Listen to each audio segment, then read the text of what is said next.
चा मुद्दा असा तर प्रसंग असा घडला की सनत कुमार भगवंतांच्या भेटीसाठी वैकुंठाचे ठाई आलेले आहेत. वैकुंठाचे ठाई भगवंत कसे होत?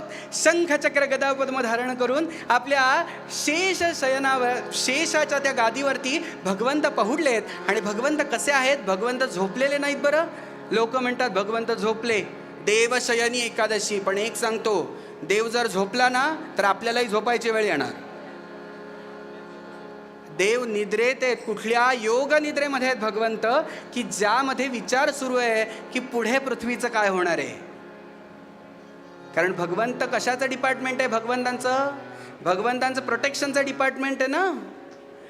जनरेट करणं कोणाकडे आहे? ब्रह्मदेवांकडे. आणि डिस्ट्रॉयर कोण आहेत? भगवान शिवशंकर आहेत.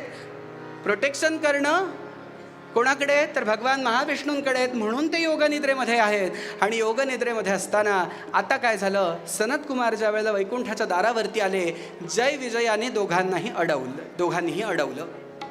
त्या सनत कुमारांना दोघांनीही अडवलं आणि सांगितलं, तुम्हाला आत्ता भगवंतांचं दर्शन होऊ शकत नाही.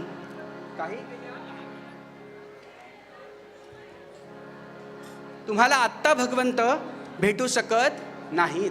आणि याचा मात्र कुठेतरी सनत कुमारांना राग नाही आला. बरं, संतांना कधी राग येत नसतो, संतांना ऋषीमुनींना राग येत नसतो, पण त्यांना वाईट वाटलं. आणि त्या वाईट वाटण्याच्या भरात पटकन त्यांच्या तोंडून शब्द आले. काय?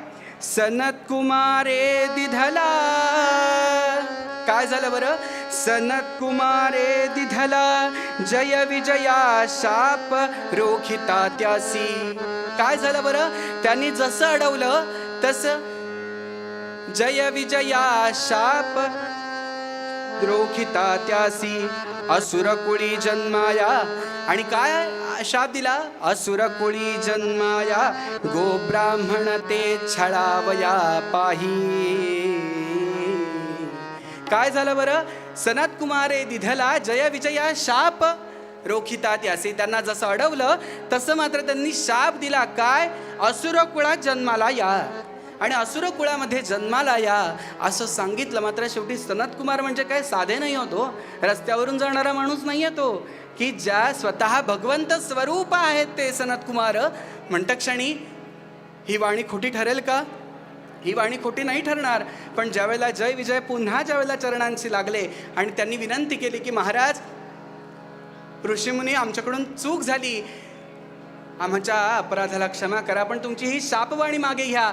ते म्हणाले, मी दिलेला शाप मागे घेऊ शकत नाही. बघा ना, सुटलेला बाण आणि सुटलेला शब्द पुन्हा मागे आणता येत नाही. आणि तेच झालं. ते